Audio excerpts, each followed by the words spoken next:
Bueno, pues hay unos temas que también se repiten y se reciclan, Esteban. El tema de la producción avícola, Sí, sí, sí, sí. los productores avícolas dicen que están a punto de irse a la quiebra.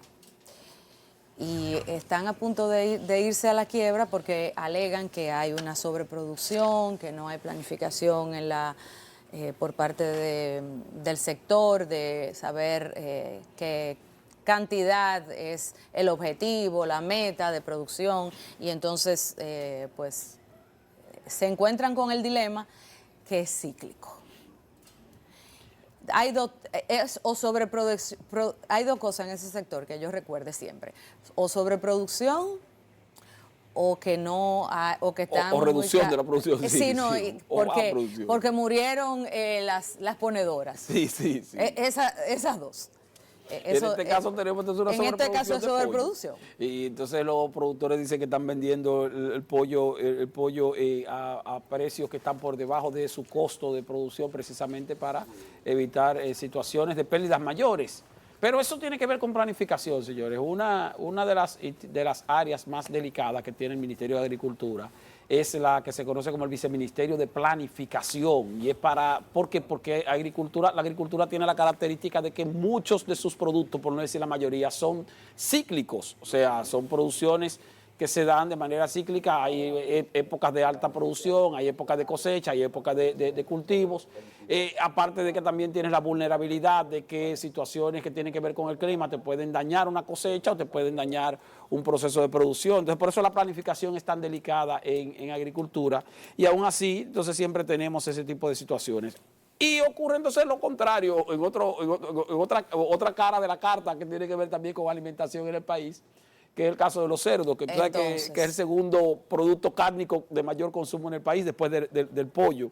Que entonces ahí se están muriendo cerdos porque todavía tenemos la presencia de la peste porcina.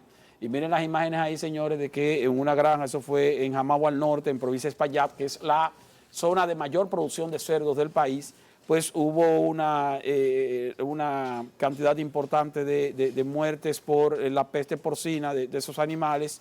Y el director de ganadería, Ángel Madera Espinal, está informando que se activó el protocolo que establece para este tipo de situaciones donde, bueno, son sacrificados los animales en las granjas cercanas que pudieran estar contaminadas y son enterrados en fosas comunes esos animales que aun cuando su consumo no afectaría a la salud humana, pues se trata, bueno, ya como murieron y horas de muertos y ese tipo de cosas, pues para erradicar la propagación de la enfermedad tienen que obligatoriamente prescindir de su uso, sino que lo entierran en fosas comunes. Entonces, por un lado el pollo, exceso de producción, y por otro lado el cerdo, que tenemos baja producción, y aparte de baja producción se nos están muriendo una gran cantidad de los animales, por eso tantas importaciones de cerdo. En días pasados, que justamente hicimos algunas entrevistas a personalidades del sector, nos mencionaban, nos contaban el peso económico de tomar la decisión de la eliminación total. Sí, sí, sería... Cuando nosotros tuvimos eliminación total fue en el gobierno del presidente Antonio Guzmán, que por cierto era el secretario de Agricultura. En esa época no se llamaban ministros, se llamaban secretarios, eran secretarías de Estado. El secretario de Agricultura era Hipólito Mejía, y se eliminó la peste porcina africana con la eliminación total de los cerdos que habían en República Dominicana. Esto fue como en el año 79, sí, 80, por ahí. El país no era el mismo país que tenemos hoy. Exactamente. Era otro tamaño. El sector tenía otras características, y también con los temas de tecnología también hay otras soluciones que son un poco menos drásticas y costosas. Sí, pero que en ese momento ciertamente tú tenías una industria porcina pequeña, no del tamaño que la tenemos actualmente. La mayoría de cerdos eran cerdos que se producían a nivel de patios, no habían granjas avanzadas de producción de cerdos ni tecnificadas.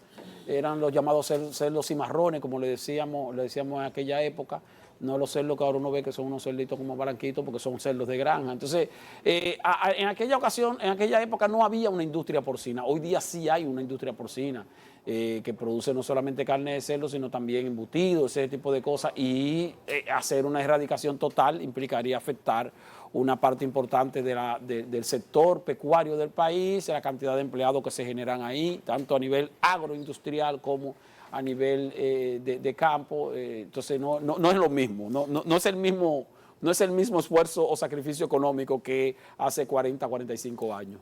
Pero con todo y eso, el tratamiento sigue siendo caro porque las autoridades compensan de alguna manera, quizá no completamente, compensan en algo a los productores, pero también tienen que encargarse de aplicar los protocolos correspondientes para disponer de esa carne, porque para que no se vaya al subsuelo. Entonces, tienen que hacer unas perforaciones, unas excavaciones y colocar un material y etcétera, etcétera, etcétera, para que esto no pase no permee al suelo y entonces se produzcan otro tipo de contaminaciones. O sea que tampoco es que es barato el tema. Bueno, y antes de irnos a la pausa, informe este día, hoy a las 9.